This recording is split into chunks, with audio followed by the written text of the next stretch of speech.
Competitive exam में agriculture से सबसे ज़्यादा पूछे जाने वाली प्रश्नों की इस टेस्ट सीरीज में आपका स्वागत है।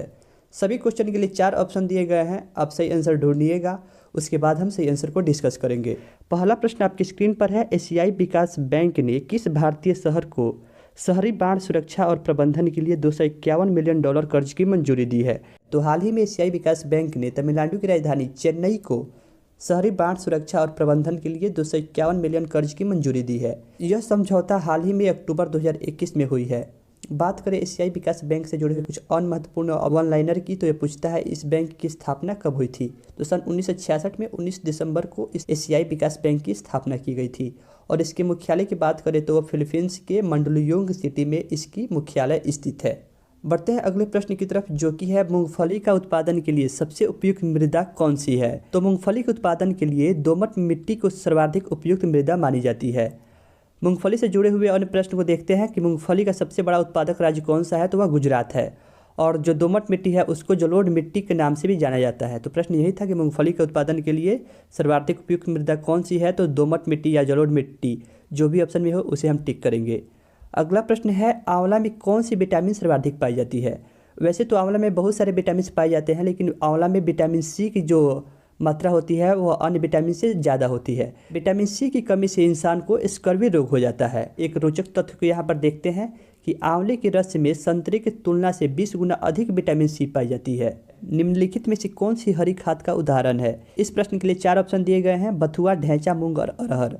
बथुआ जो है वह एक खरपतवार होता है, ढैंचा जो है वह हरी खाद का उदाहरण है, मूंग और अरहर दलहन का उदाहरण है। तो प्रश्न था कौन सा हरी खाद है, तो ढैंचा, ऑप्शन नंबर 20 प्रश्न का सही उत्तर है। एक बार रिवीजन कर लेते हैं कि हरी खाद होता क्या है। तो कृषि में हरी खाद उस सहायक फसल को कहते हैं जिसकी खेती मुख्यतः भूमि को पोषक तत्वों को बढ़ाने तथा भूमि में जैविक पदार्थों की पूर्ति करने के उद्देश्य से की जाती है हरी खाद की खेती। और हरी खाद के पौधे को हरी अवस्था में ही हल चलाकर उसे मिट्टी में मिला दिया जाता है ताकि भूमि की पोषक तत्वों और उसमें जैविक पदार्थों की पूर्ति हो सके। और जो हरी खाद का प्रमुख उदाहरण है वह सनई, ढैंचा, लोबिया, मूंग और ग्वार होता है।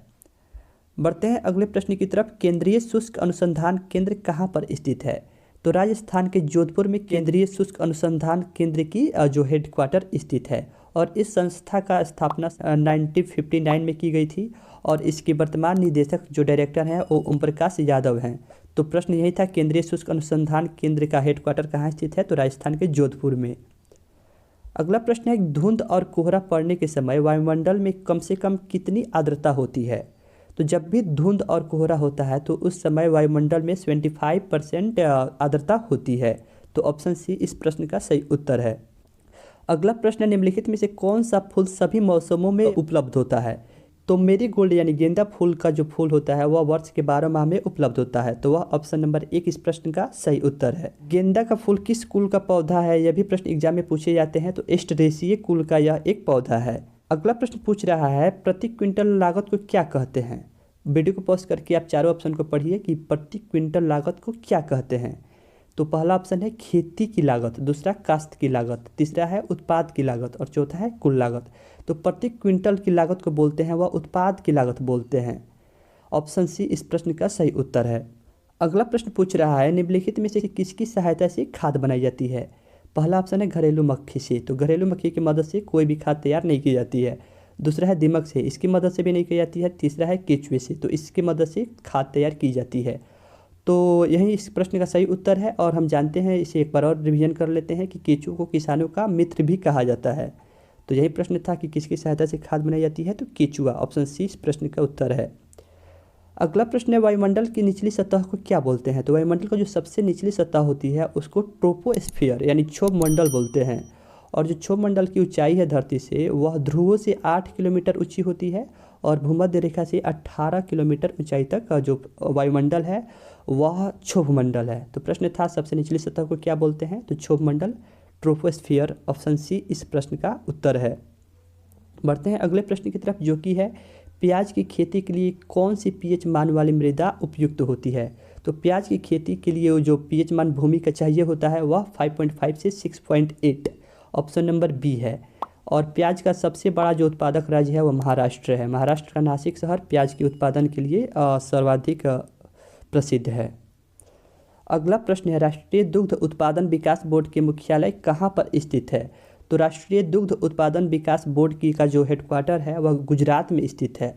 और जो ऑपरेशन फ्लड थी वह दुग्ध उत्पादन बढ़ाने से ही संबंधित थी। और ऑपरेशन फ्लड के जनक वर्गीज कुरियन को माना जाता है। बढ़ते हैं अगले प्रश्न की तरफ, जो कि है बंजर भूमि के संवर्धन, संरक्षण तथा उसके वनीकरण करने के लिए राष्ट्रीय बंजर भूमि विकास संगठन की स्थापना की गई थी। कब की गई थी? तो सन 1985 में राष्ट्रीय बंजर भूमि विकास संगठन की स्थापना की गई थी और इसका मुख्यालय जो है वह राजस्थान में स्थित है। बढ़ते हैं अगले प्रश्न की तरफ, फव्वारा सिंचाई पद्धति सबसे उपयुक्त है? इसके लिए इस प्रश्न के लिए 4 ऑप्शन दिए गए हैं। चिकनी मिट्टी के लिए, उबड़ खाबड़ मिट्टी के लिए, लवणीय मिट्टी के लिए, अम्लीय मिट्टी के लिए। तो जो फव्वारा सिंचाई पद्धति होती है वह उबड़ खाबड़ मिट्टी की सिंचाई के लिए सर्वाधिक उपयुक्त मानी जाती है। तो ऑप्शन बी इस प्रश्न का सही उत्तर है। और फव्वारा सिंचाई के बारे में जानते हैं कि फव्वारा सिंचाई एक ऐसी पद्धति है जिसके द्वारा पानी को हवा में छिड़काव किया जाता है और यह पानी भूमि की सतह पर कृत्रिम वर्षा के रूप में गिरती है। अगला प्रश्न वन लाइनर है कि धान की खेती के लिए किस विधि द्वारा हम समय से पहले बीज तैयार कर सकते हैं? तो डेपोक विधि से धान की खेती के लिए आप सिर्फ 11 से 14 दिनों में ही आप अपने धान की खेती के लिए बीज को तैयार कर सकते हैं। तो याद रखिएगा, डेपोक विधि द्वारा धान की खेती के लिए बीज को कम से कम समय में तैयार कर लिया जाता है। अगला प्रश्न है, पपीते में कौन सी विटामिन अधिक मात्रा में पाई जाती हैं? तो पपीते में अन्य विटामिन के मुकाबले विटामिन ए की मात्रा अधिक पाई जाती है। पपीते से जुड़े हुए एक वन लाइनर को और यहाँ पर देख लेते हैं कि पुसा नन्हा जो है वह पपीता की पौनी प्रजाति है। बढ़ते हैं अगले प्रश्न की तरफ, जो कि है किसान की कर्जा वापस करने की क्षमता जिस आधार पर आकी जाती है वह है। और इसके लिए 4 ऑप्शन दिए गए हैं। किसान की कुल आय, किसान की शुद्ध आय, फसलों तथा पशुओं के उत्पादन और कुल कृषिगत क्षेत्र। तो किसानों की कर्जा वापस करने की क्षमता जो होती है वह किसान की शुद्ध आय पर आकी जाती है। तो इस प्रश्न का सही उत्तर ऑप्शन नंबर बी है। और किसान की शुद्ध आय इस फार्मूला से ज्ञात की जा सकती है कि किसान की कुल आय में से उसकी कुल लागत को घटाने पर जो उसे मिलती है वही किसान की शुद्ध आय होती है। अगला प्रश्न है, खरपतवार विज्ञान अनुसंधान का मुख्यालय कहाँ पर स्थित है? तो राजस्थान के जबलपुर में खरपतवार विज्ञान अनुसंधान का हेडक्वार्टर स्थित है। फ्रेंड्स, आप ये वीडियो हमारे यूट्यूब चैनल एग्रो स्टडी दोस्त पर देख रहे हैं। एग्रीकल्चर से जुड़े हुए सभी सब्जेक्ट की तैयारी और रिवीजन हमारे इस चैनल के साथ करने के लिए आप इस चैनल को सब्सक्राइब कर लीजिए और बेल आइकन को प्रेस कर लीजिए ताकि आगे आने वाले वीडियो का नोटिफिकेशन आपको जल्द से जल्द मिल सके।